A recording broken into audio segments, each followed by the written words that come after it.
Znajduje się w Belem, w Lizbonie, niedaleko mostu 25 kwietnia.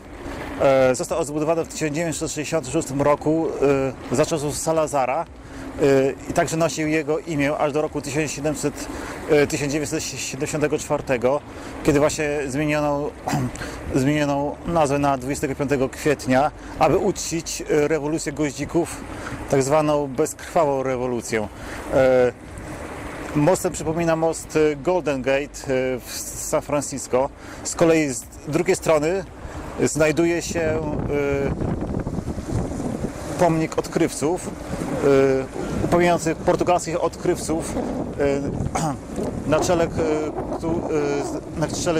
nich znajduje się Henryk Żeglarz, czyli Henry Navigator.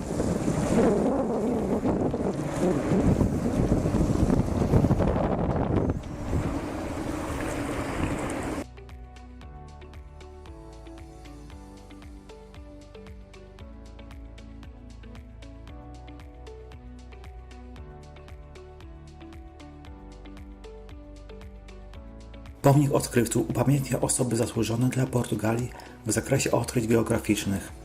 Monument odsłonięto w 1960 roku w 500. rocznicę śmierci Henryka Żeglarza.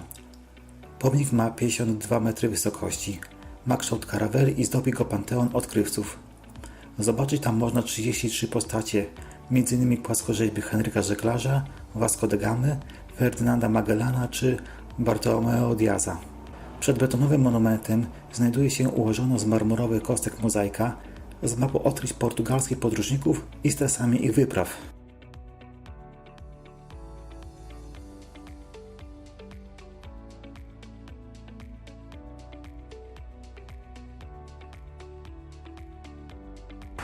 Znajduje się przed wieżą w Belem. Została ona zbudowana w XVI wieku w stylu manuelińskim. Styl ten nazwany jest także takim stylem późnogotyckim. Cechuje się on elementami orientalnymi, szczególnie cechami morskimi, a także różnymi elementami mauretańskimi. Wieża ta została zbudowana w celu uzupełnienia systemu fortyfikacyjnego wzdłuż rzeki Tag. Jest także polski akcent w historii tej wieży. W 1833 roku został tu przetrzymywany Józef Bem, który tworzył tutaj Legion Polski, który miał brać udział w wojnie domowej w Portugalii, do czego nie doszło.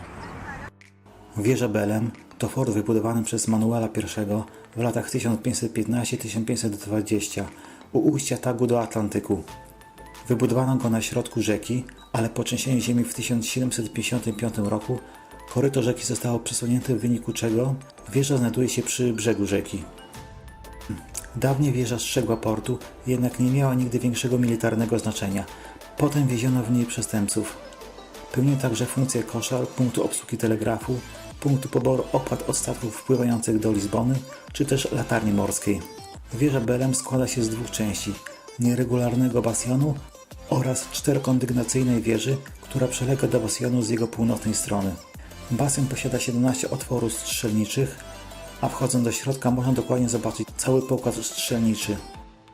Na wieży Belem znajdują się zdobione bartyzany, czyli niewielkie wieżyczki nadbudowane w formie bastionu, które niegdyś pełniły funkcje strzelnicze i strażnicze. Wybierając się na wieżę, warto kupić bilety wcześniej przez internet lub pojawić się rano przed wieżą. W ten sposób uniknie się długiej kolejki spowodowanej ograniczoną liczbą osób mogących zwiedzić wieżę Belem.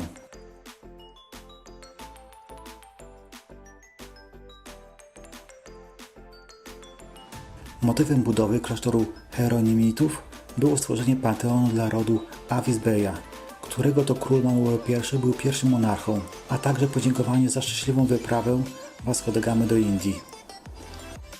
Klasztor powstał na miejscu kaplicy założonej przez Henryka Żeglarza, która zapewniała duchową opiekę dla marynarzy i żeglarzy. Klasztor Hieronimitów zbudowano w XVI wieku. Został on sfinansowany z zysków, które pochodziły z handlu przyprawami sprowadzonymi z basenu Oceanu Indyjskiego. Klasztor ma ponad 300 metrów długości i jest on wykonany w większości z wapienia. Budowla uważana jest za perłą stylu manuelińskiego w Portugalii i jedną z najważniejszych dzieł w architekturze portugalskiej. Nazwa klasztoru pochodzi od zakonu świętego Hieronima, który się nie opiekował. Zakon hieroниmitów zajmował klasztor do 1833 roku, kiedy to nastąpiła kasacja zakonu w Portugalii. Od 1604 roku klasztor pełnił rolę królewskiego panteonu. Klasztor w dużej części przetrwał tragiczne trzęsienie ziemi w 1755 roku, które poważnie niszczyło większą część Lizbony. Pod koniec XIX wieku umieszczono w klasztorze nagrobki Vasco da Gamy i Luisa de Camões. W tym samym czasie umieszczono w klasztorze Muzeum Przemysłu i Handlu, a od 1900 roku kolekcję Portugalskiego Muzeum Etnologicznego. Widzą Państwo reflektor klasztoru hieroниmitów. Tu w dawnych czasach mnisi spożywali posiłki. Można tu podziwiać azulejosz, czyli kolorowe płytki układane w obrazy.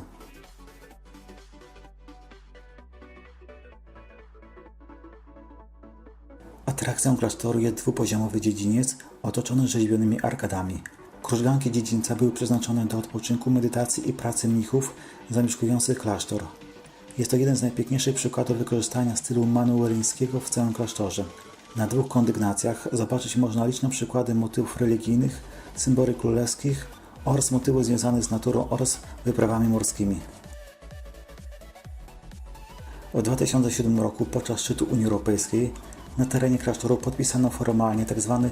traktat reformujący Unię Europejską, nazwany później Traktatem Lizbońskim.